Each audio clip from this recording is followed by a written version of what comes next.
The morning light filtered through the thin curtains of the small apartment in Brooklyn, casting pale golden streaks across the worn wooden floor. Daniel Mercer opened his eyes slowly, the familiar weight of exhaustion pressing against his chest like a stone. He had worked a double shift at the construction site yesterday, and his muscles ached with every breath. But something felt different this morning. Something felt wrong. He turned his head toward the small bed across the room where his 7-year-old daughter Lily always slept. The bed was empty. The pink blanket she loved so much lay crumpled on the floor, and her stuffed rabbit was missing from its usual spot on the pillow. Daniel sat up immediately, his heart beginning to race. He called her name once, then twice, his voice rising with each repetition. The bathroom door stood open, the light off. The kitchen was silent. The front door of their tiny apartment was slightly ajar, a sliver of hallway light seeping through the crack. He felt the world tilt beneath him as he rushed to the door, throwing it open and stumbling into the corridor. His bare feet slapped against the cold tile as he ran toward the stairwell, calling her name over and over until his throat burned. But only silence answered him, heavy and absolute. Daniel Mercer was 34 years old, a widower who had lost his wife to illness 3 years ago. Since then, his entire universe had contracted to the size of a little girl with brown curls, and everything he had left, the only reason he woke up each morning, the only light in a life that had grown unbearably dark. And now, she was gone. He searched the building from top to bottom, knocking on every door, his voice cracking with desperation. The neighbors shook their heads, their faces painted with concern and pity. No one had seen her, no one had heard anything. It was as if she had simply vanished into the cold October air. Daniel called the police, his hands trembling so violently he could barely hold the phone.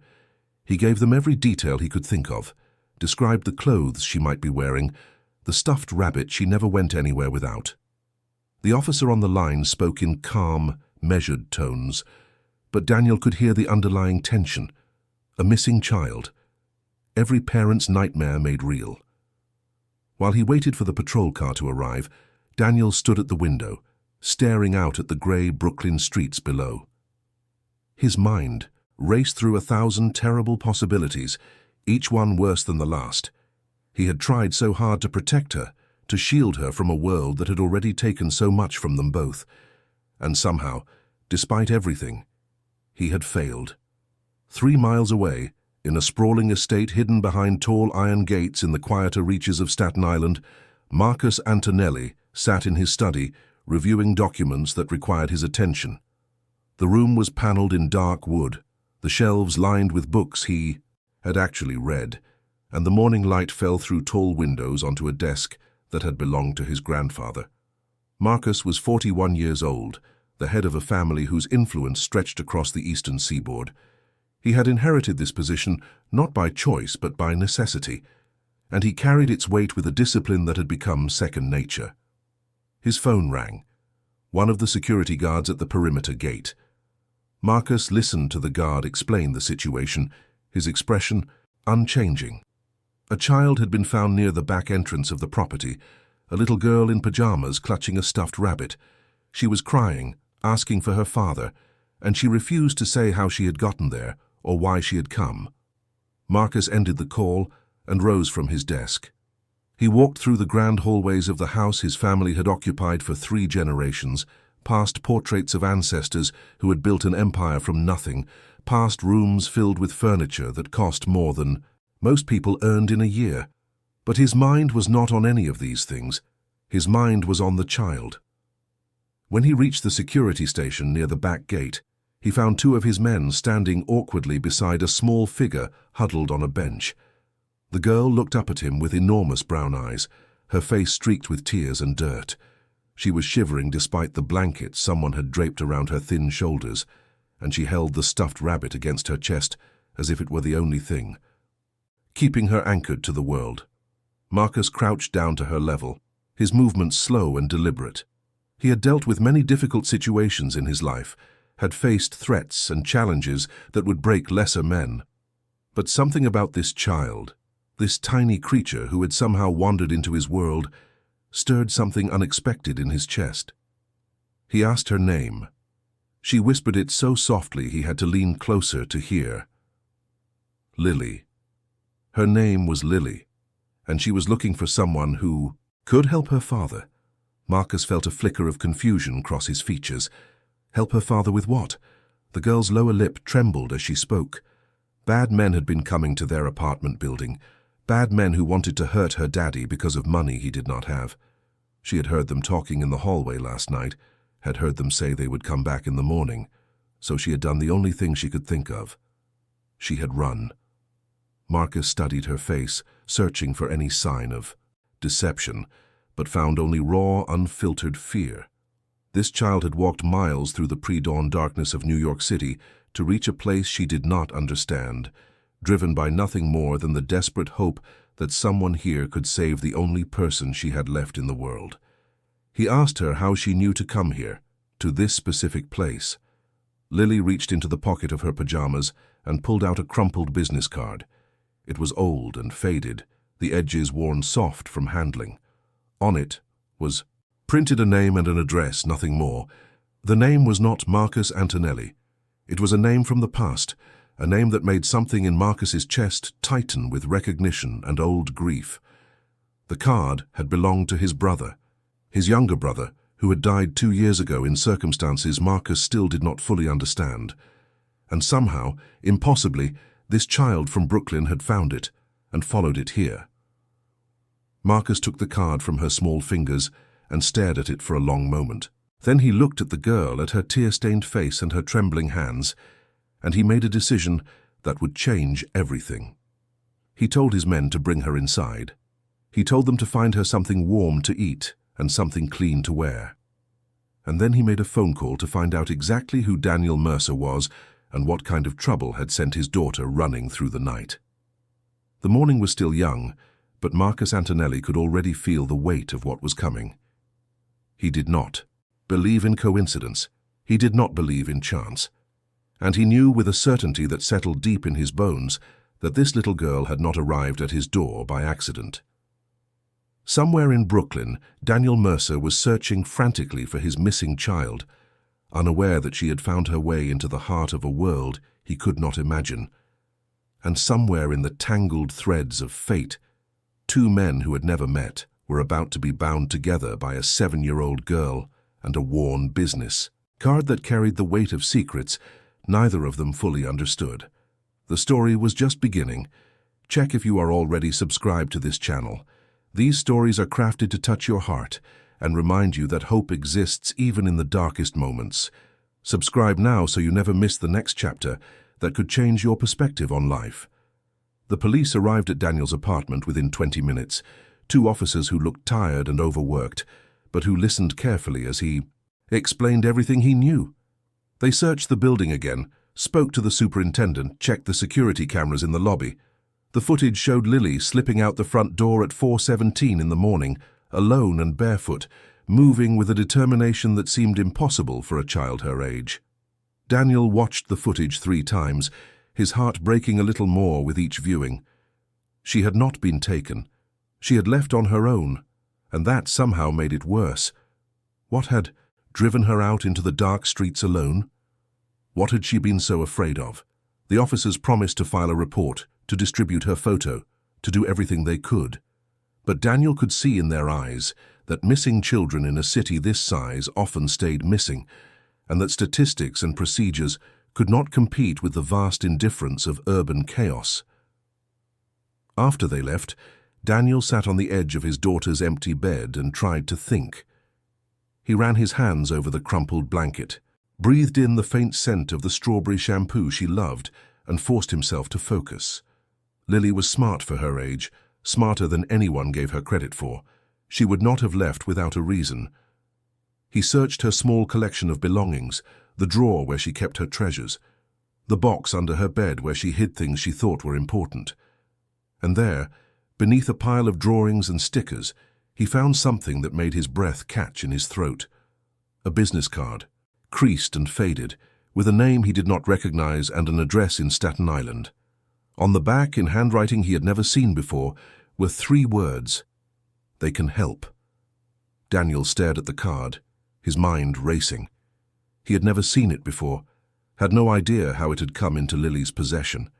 But if she had taken one with her, if she had used it to guide her somewhere, then maybe that was where she had gone. He grabbed his jacket and his keys and ran out the door. He did not call the police. Again. He did not wait for official procedures. He got in his old truck and drove toward Staten Island with nothing but a worn piece of cardstock and the desperate hope that his daughter had found her way to someone who would keep her safe. The drive took longer than it should have, traffic snarling around him as the morning rush began in earnest. Daniel gripped the steering wheel until his knuckles turned white, his thoughts circling endlessly around the same questions. Who had given Lily that card? Why would she believe a stranger could help when she had always been taught to trust no one but him? When he finally reached the address, he found himself staring at a set of iron gates that seemed to belong to another century. Beyond them, a long driveway curved through manicured grounds toward a house that looked like something from a movie. This was not the kind of place Daniel Mercer had ever imagined existing in real life. This was wealth on a scale he could not comprehend. He got out of his truck and approached the gate, his heart pounding. A camera mounted on one of the stone pillars turned to track his movement, and a moment later, a voice crackled through an intercom, asking his name and his business. Daniel told them who he was. He told them he was looking for his daughter, and he waited, barely breathing for a response that felt like it took forever to come. The gates swung open. Inside the house, Marcus Antonelli watched the security feed as Daniel Mercer drove up the long driveway. He studied the man's face, the tension in his shoulders, the way his eyes darted constantly as if searching for threats. This was a man who had known fear for a long time, who had grown accustomed to looking over his shoulder. Marcus had spent the past 2 hours learning everything he could about Daniel Mercer, a construction worker, widowed, struggling to make ends meet in a city that chewed up people like him without mercy. He had no criminal record, no connections to anyone who mattered, nothing that should have brought him anywhere near the Antonelli family's orbit. But he did have something, a debt to people who operated in the shadows of New York's financial underworld, people who lent money to the desperate and collected it, with methods that left no official traces. Daniel had borrowed money for his wife's medical treatments 3 years ago, and when she died, the debt had not died with her. It had grown, feeding on interest and penalties, until it had become a weight he could never hope to lift. The men he owed were not connected to Marcus's organization, but they were known to him. They were the kind of men who saw human beings as commodities, who calculated suffering in terms of profit and loss. And they had apparently decided that Daniel Mercer was no longer worth the trouble of collecting from, which meant they had other plans for extracting value from his life. Marcus understood now why Lily had run. She had heard things no child should. Here had understood on some instinctive level that danger was closing in, and she had done the only thing she could think of to save her father. When Daniel was escorted into the study, Marcus was standing by the window with his back to the door. He turned slowly, taking in the measure of the man before him. Daniel Mercer was not what he had expected. There was no aggression in his posture, no false bravado. There was only fear, and beneath that fear, a love so fierce it seemed to radiate from him like heat. Marcus told him Lily was safe. He watched the relief flood through Daniel like a physical wave, saw his knees nearly buckle, heard the ragged breath that escaped his lips. And in that moment, Marcus felt something he had not felt in a very long time. He remembered what it was like to love someone so completely that their safety meant more than your own life. Daniel asked to see her, his voice barely above a whisper. Marcus nodded and led him through the house to a smaller room, where Lily was sitting at a table, eating scrambled eggs and toast, while one of the household staff watched over her with gentle attention. The moment she saw her father, she leaped from her chair and ran to him, throwing herself into his arms with a cry that echoed off the high ceilings. Daniel held her so tightly it seemed he might never let go. He buried his face in her hair and whispered words that Marcus could not hear, promises and reassurances that belonged only to the two of them. And Lily clung to him with equal desperation, her small fingers gripping his jacket as if afraid he might disappear.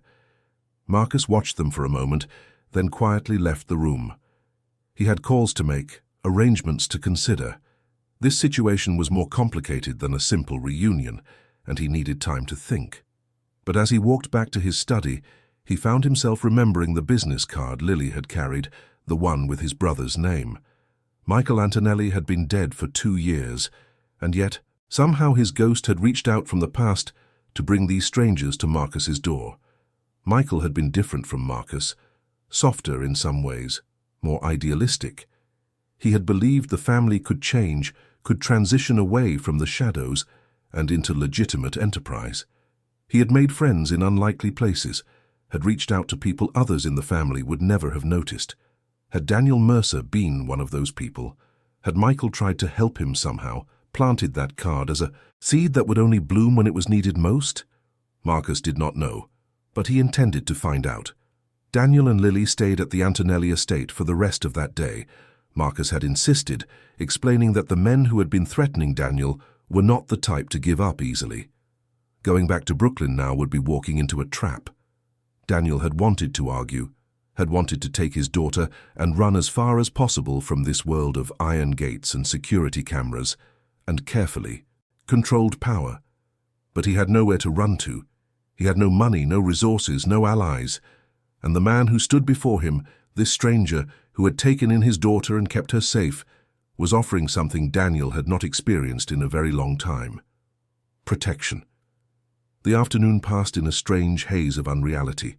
Lily was given a room of her own, decorated with surprising warmth considering the grandeur of the rest of the house. Someone had brought her coloring books and crayons, had found clothes that fit her small frame, had treated her with a kindness that made Daniel's chest ache with gratitude. He learned more about Marcus Antonelli as the hours passed. The man was guarded, careful with his words, but not unkind. He explained the situation with a directness Daniel appreciated, laying out the facts without embellishment or false comfort. The men Daniel owed money to were planning something. Marcus did not yet know what, but his people were working on finding out. Daniel asked why Marcus was helping them. He was nobody, less than nobody in a city full of desperate people. Why would someone like Marcus Antonelli care what happened to a construction worker and his little girl? Marcus was quiet for a long moment. Then he reached into his desk drawer and pulled out the business card Lily had brought with her. He laid it on the desk between them, the name of his brother facing up. Michael Antonelli had died 2 years ago. The official story was an accident, a car, crash on a rain-slicked road, but Marcus had never believed it. His brother had been careful, methodical, not the type to make fatal mistakes behind the wheel. Marcus had spent 2 years quietly investigating, pulling at threads that led nowhere, searching for answers that remained frustratingly out of reach, and now this card had appeared, carried by a child who should have had no connection to the Antonelli family whatsoever. Marcus asked Daniel if he had known Michael. Daniel shook his head, confusion evident on his face. He had never met anyone named Antonelli, had never moved in circles that would have intersected with people like this. But then Daniel remembered something. 3 years ago, when his wife was still alive and they were drowning in medical bills, a stranger had approached him outside the hospital, a young man with kind eyes and an expensive coat who had pressed a business card into Daniel's hand and told him that if things ever became truly desperate, if he ever needed help that no one else could provide, he should come to this address. Daniel had thought the man was crazy. He had shoved the card in his pocket and forgotten about it. Later, when the debts had piled up and the pressure had become unbearable, he had borrowed from the wrong people instead. He had never thought about that card again, until Lily found it. She must have discovered it in his things, must have kept it for reasons only a child's mind could understand. And when the moment came, when she heard the threats and felt the danger closing in, she had remembered the stranger's promise and set out to find the help her father had been too proud to seek. Marcus listened to this story with an expression that revealed nothing, but Daniel could see something shifting behind his eyes. Grief, perhaps, or recognition.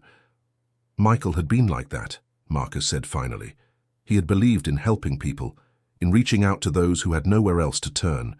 He had spent years building connections with ordinary people throughout the city, leaving his card with anyone he thought might need it someday.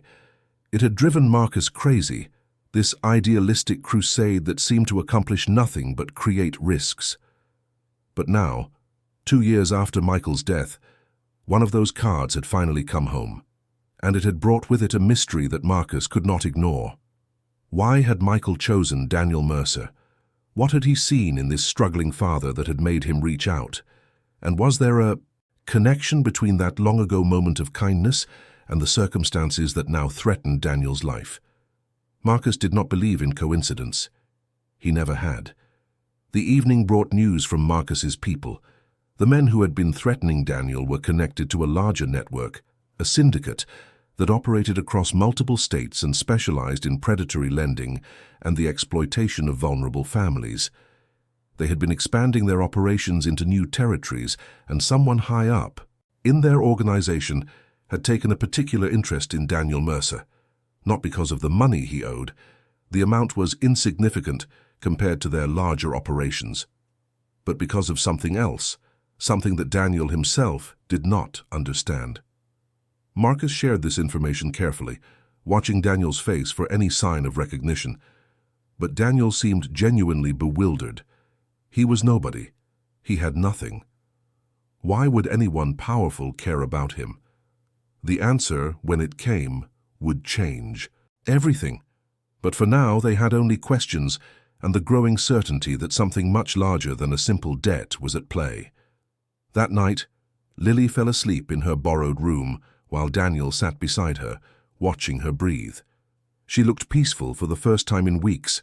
The tension finally eased from her small face. Whatever happened next, at least she was safe for this moment. At least she was not alone. Daniel thought about the stranger outside the hospital, the man who had offered help when no one else would. He wished he could thank him, could tell him that his kindness had not been wasted, that 3 years later, his card had saved a little girl and brought her father back from the edge of despair. But Michael Antonelli was gone, and the only person Daniel could thank was the brother he had left behind. If you are feeling touched by this story, please leave a comment saying, "Every child deserves someone who will move mountains to protect them." Your words mean more than you know. The next several days passed in a strange rhythm of tension and unexpected normalcy. Marcus arranged for Daniel and Lily to stay in a guest house on the estate grounds, a small but comfortable cottage that felt worlds away from their cramped Brooklyn apartment. Lily seemed to adapt with the resilience that only children possess, exploring the gardens and making friends with the household staff who doted on her with surprising warmth. Daniel, however, could not relax. He spent his days pacing, making phone calls to his employer to explain his absence, trying to understand the situation he had stumbled into. Marcus's people were investigating, gathering information, but the answers they found only raised more questions. The syndicate that had been threatening Daniel was indeed larger and more dangerous than a typical loan operation. They had connections to legitimate businesses, to politicians, to law enforcement. They moved money through complex networks that made it nearly impossible to trace, and they had a reputation for making problems disappear in ways that left no evidence behind. But the most disturbing discovery came from an unexpected source. One of Marcus's contacts in the financial sector had found records of Daniel's original loan, the one he had taken out for his wife's medical treatment. The money had not come from the syndicate directly. It had come from a shell company that, after layers of investigation, traced back to a name that made Marcus's blood run cold. The company had been founded by someone within the Antonelli organization, someone who had been secretly working against the family for years, someone who had been connected to Michael's death in ways that were only now becoming clear. Marcus did not share this information with Daniel immediately. He needed time to verify, to understand the full scope of what they were dealing with. But the implications were staggering. Daniel Mercer had not stumbled into this situation by accident. He had been placed there deliberately, maneuvered into debt by forces that had been planning something for years. The question was why? What did Daniel have that made him valuable enough to manipulate so carefully? The answer came from Lily, in the innocent way that children sometimes reveal truths adults have overlooked. She was sitting in the garden one afternoon, drawing pictures while Daniel watched from a nearby bench. Marcus had come out to speak with Daniel about security arrangements, and Lily looked up at him with her solemn brown eyes and asked if he knew her grandfather. Daniel went very still. His father had died when he was young, and his wife's parents had passed away before Lily was born. As far as he knew, Lily had no living grandparents. But Lily shook her head and explained with the matter-of-fact clarity of childhood. Not those grandparents. The other one. The man who used to visit Mommy at the hospital sometimes, before she got too sick. He had white hair and sad eyes, and he always brought Lily candy when he came. Daniel felt the ground shift beneath his feet. His wife had never mentioned any visitor matching that description. He had been at the hospital nearly every day, and he had never seen anyone like that. Marcus listened to this exchange with growing intensity. He asked Lily if the man had ever told her his name. She thought for a moment, then nodded. He had said his name was Joseph, and he had told her that he was sorry for everything. Joseph. The name hit Marcus like a physical blow. Joseph Carmine had been a powerful figure in New York's criminal landscape for decades. He had operated in the spaces between legitimate business and organized crime, building an empire that touched nearly every industry in the city. He had been an ally of the Antonelli family once, long ago, before a bitter falling out had turned him into something closer to an enemy. Joseph Carmine had also been the one who had ordered the hit on Marcus's brother, Michael. Marcus had never been able to prove it, but he knew it in his bones with a certainty that had kept him awake countless nights. And now, impossibly, it seemed that Joseph Carmine had some connection to Daniel Mercer's wife. Some reason to visit her in the hospital, to seek out her daughter, to set in motion a chain of events that had led them all to this moment. Marcus needed answers, and he knew there was only one way to get them. He made a phone call that night, reaching out to contacts he had not spoken to in years. He called in favors, applied pressure, opened doors that had been closed for a long time. And slowly, piece by piece, the truth began to emerge. Daniel's wife, Sarah, had not been who she claimed to be. She had grown up under a different name in a different world, before escaping at 18 and building a new life for herself. She had fled from her family, from the expectations and the violence that came with the name she had been born with. Sarah had been Joseph Carmine's daughter. Daniel learned this truth in Marcus's study, surrounded by documents and photographs that proved what seemed impossible. His wife, the woman he had loved more than anything, had kept this secret from him for their entire marriage. She had never told him where she came from, had never explained the shadows that sometimes crossed her face when she thought he was not looking. She had been protecting him, Marcus explained gently. She had known that if her father ever found her, if he ever discovered her new life, everyone she loved would be in danger. So she had stayed silent, had carried the weight of her past alone, had hoped that Joseph would never find her. But Joseph had found her. Somehow, in the final months of her illness, he had tracked her down. He had visited her in the hospital, had met his granddaughter for the first time, had watched from a distance as the family he had lost rebuilt itself without him. And when Sarah died, Joseph had decided to take back what he believed was his, not Daniel. Daniel was nothing to him, just a man who had accidentally married into a world he did not understand. But Lily was different. Lily was blood. Lily was the heir to everything Joseph had built, whether she knew it or not.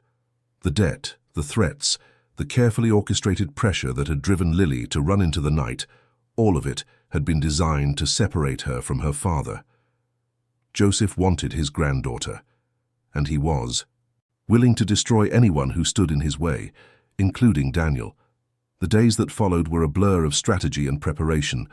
Marcus mobilized his organization in ways he had not done in years, calling in every ally, every resource, every favor owed to the Antonelli family. This was no longer just about protecting a father and his daughter. This was about confronting a ghost from the past, settling scores that had been left unresolved for too long. Daniel struggled to process everything he had learned. His wife had been someone else entirely, had carried secrets that she had taken to her grave. He felt betrayed at first, angry at the deception, wounded by the realization that the woman he had loved had never fully trusted him with her truth. But as the initial shock faded, other feelings emerged: understanding, compassion, a deeper love than he had thought possible. Sarah had given up everything to escape her father's world. She had walked away from money, power, protection, all of it, because she had wanted something more.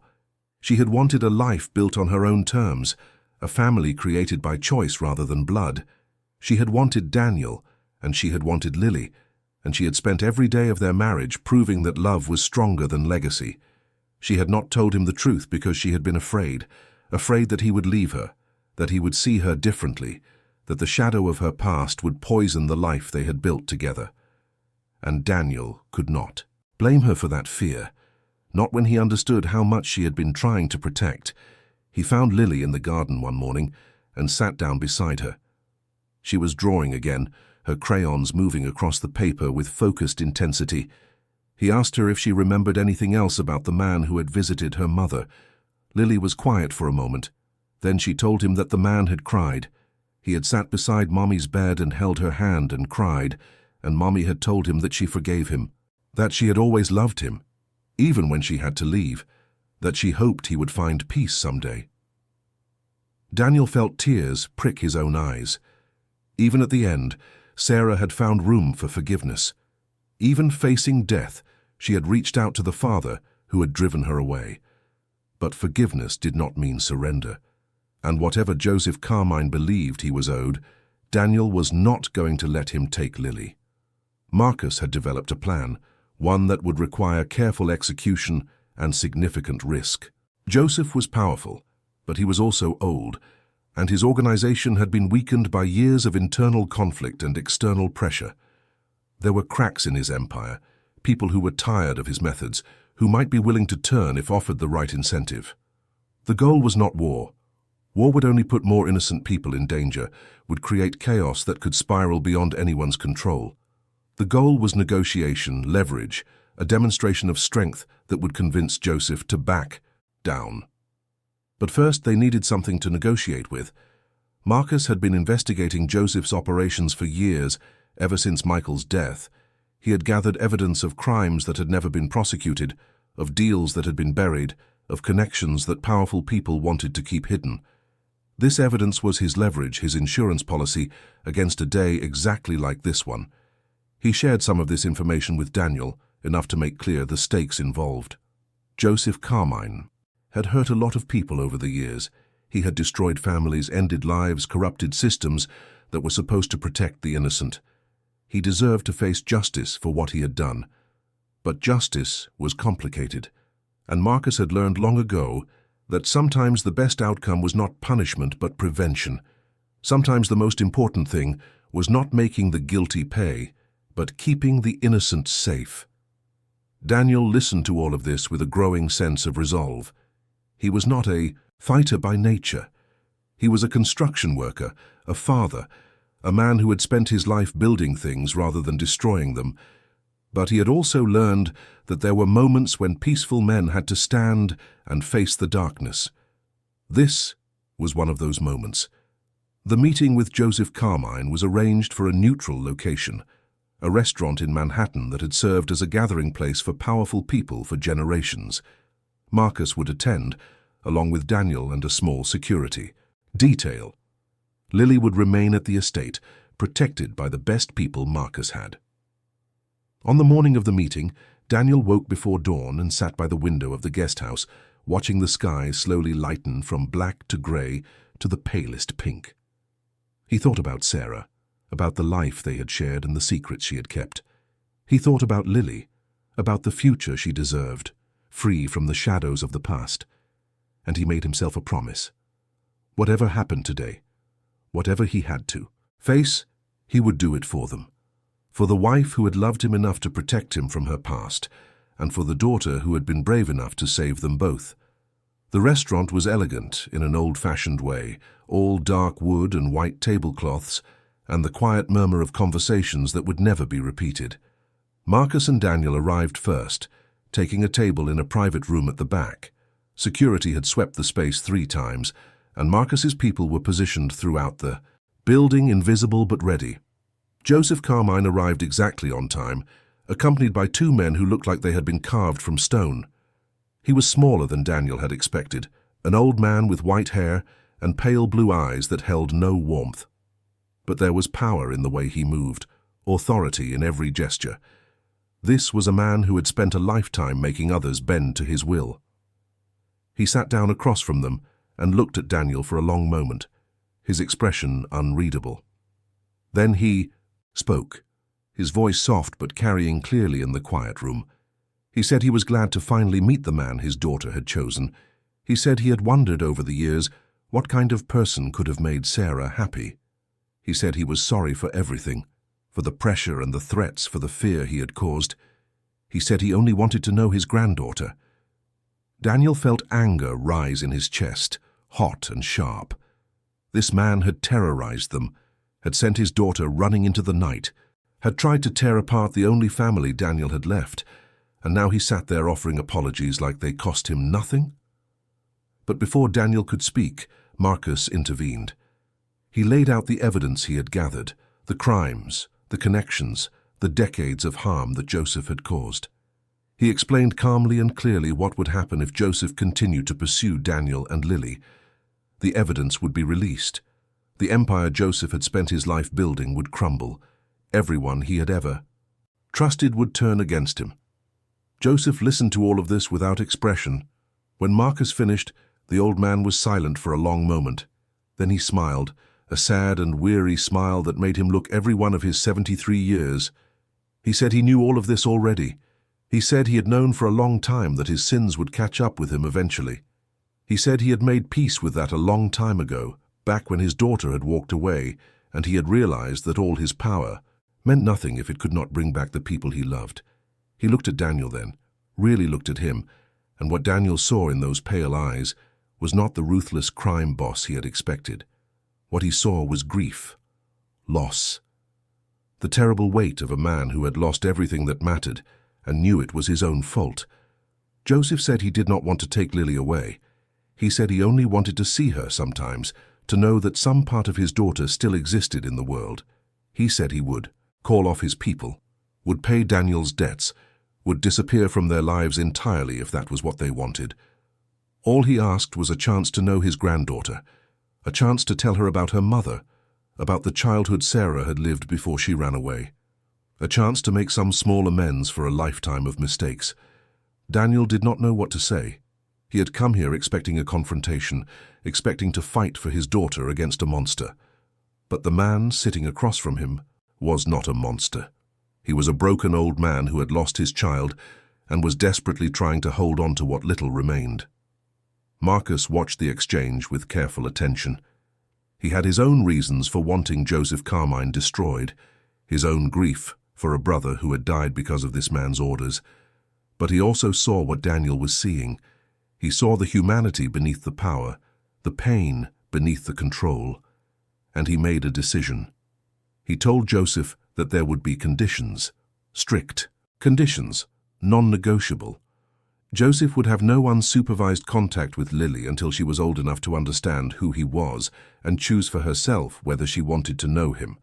Joseph would use his influence to dismantle the predatory lending operations that had threatened Daniel's family, would make sure no one else suffered the way they had. Joseph would provide evidence about Michael Antonelli's death, the truth about what had happened and why. Joseph agreed to all of it without hesitation. He looked at Marcus with something that might have been respect, might have been relief, and he gave his word. It was not forgiveness. It was not justice. It was something more complicated, messier, more human. It was the acknowledgement that even the worst people sometimes wanted to be better, and that sometimes giving them that chance was the bravest thing you could do. The meeting ended. Joseph left first, moving slowly like a man who had finally set down a burden he had carried too long.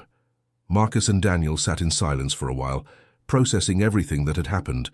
Daniel asked if Marcus believed him, if he thought Joseph would actually keep his word. Marcus was quiet for a moment. Then he said that he did not know. He said that trust was earned, not given, and that Joseph Carmine had a long way to go before anyone should believe his promises. But he also said that Michael would have given him the chance.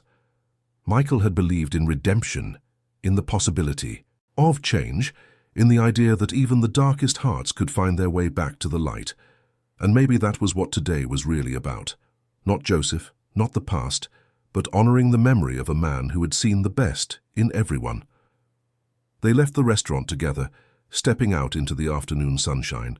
The city moved around them, oblivious to the drama that had just unfolded, the lives that had just been changed. And Daniel felt something he had not felt in a very long time. Hope. Not the desperate, grasping hope he had known before, the hope that was really just fear wearing a different mask. This was something quieter, steadier, stronger. This was the hope that came from knowing you were not alone, that there were people who would stand beside you, that the future held possibilities you had never imagined. They drove back to the estate in comfortable silence. Lily was waiting for them in the garden, her face lighting up when she saw her father's car coming up the driveway. She ran to meet them, throwing herself into Daniel's arms with the same desperate joy she had shown that first morning. But this time, there was no fear in her eyes, only love. Daniel held her close and looked over her head at Marcus, standing a few feet away with his hands in his pockets and an expression that was almost soft. They had started as strangers, thrown together by circumstances neither could have predicted. But they had become something more. Allies, friends, family, in the way that mattered most. The weeks that followed brought changes Daniel could never have anticipated. Joseph Carmine kept his word, dismantling the operations that had threatened them, providing information that helped Marcus finally understand what had happened to Michael. The truth was complicated, layers of betrayal and misunderstanding that would take years to fully untangle. But it was a start. Daniel found a new job, better than the old one, working for a construction company that Marcus knew. The pay was good, the hours reasonable, and for the first time in years Daniel did not have to worry about making rent or buying groceries. He could focus on what really mattered. Lily started school at a place that actually had resources to help her learn, teachers who recognized how special she was and worked to nurture her gifts. She made friends her own age, stopped having nightmares, started drawing pictures that were full of sunshine and flowers instead of dark clouds and rain. And slowly, carefully, she began to know her grandfather. Joseph came to visit sometimes, always with Daniel present, always on terms they controlled. He told Lily stories about her mother, about the little girl Sarah had been before she grew up and ran away. He brought old photographs that made Lily's eyes go wide with wonder, proof that her mother had once been small and silly and full of dreams. It was not easy. There were awkward silences and difficult conversations and moments when Daniel wanted to throw Joseph out and never let him return. But there were also moments of connection, of healing, of something that might someday become forgiveness. One evening, about 6 months after everything had changed, Daniel sat on the porch of their new home, a small house not far from the Antonelli estate. The sun was setting, painting the sky in shades of orange and pink, and Lily was playing in the yard with the dog they had adopted, a scruffy mutt who adored her with single-minded devotion. Marcus came by sometimes just to check in, to share a meal, to remind them that they were not alone. He had become a part of their lives in ways Daniel had never expected, a steady presence that made the future feel less frightening.